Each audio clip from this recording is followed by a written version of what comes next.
For this assignment, I have chosen to learn how to write with my right hand because using my left hand smudged most of my writing. I have used Maslow's hierarchy of needs as motivation, which describes his idea of stages of growth in humans. The skill I am learning is one of self-actualization, which is at the top of his hierarchy. I started off by watching videos of skilled right-handers, which was my first step to success as I felt ready to make my first attempt. In my first attempt, you can see my hand struggles and that my words and letters are hard to make sense of.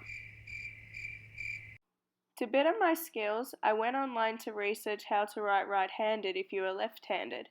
Here I was able to read a detailed response giving me advice on how to learn this new skill. This demonstrates the cognitive learning theory, as I was able to manipulate the information that I read and make an understanding of what the material was trying to say.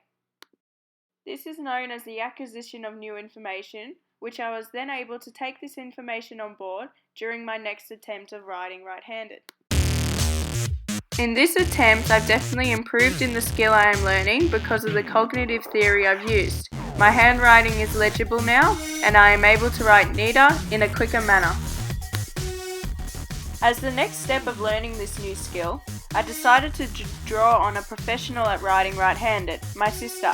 She was able to scaffold and demonstrate to me the way to hold a pen and small tips and tricks to improve my skills. I found this very helpful as I was able to observe and reproduce the writing technique she was showing me. This way of learning is known as the social learning theory, which was created by Bandura. Bandura suggests learning is a cognitive process that takes place in social context and can occur purely through observation or direct instruction. During my third attempt, I was much neater than the first two attempts, and I now had prior knowledge on how to write right-handed. I needed one last thing to help me through this task. As you can see in my first, second and third attempt, I was lacking something. I needed some form of motivation to help me improve my writing. This led me to my fifth attempt. I decided to promise myself a piece of chocolate as a reward if I believed my handwriting was legible enough to read and understand.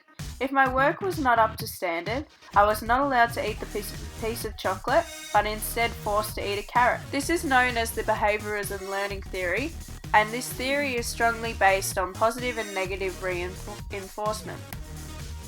As you can see, I have reacted well to the idea of a reward, hence my writing has become clearer and a lot more legible than it was beforehand. You can now see that a combination of all the learning theories is what worked best for me.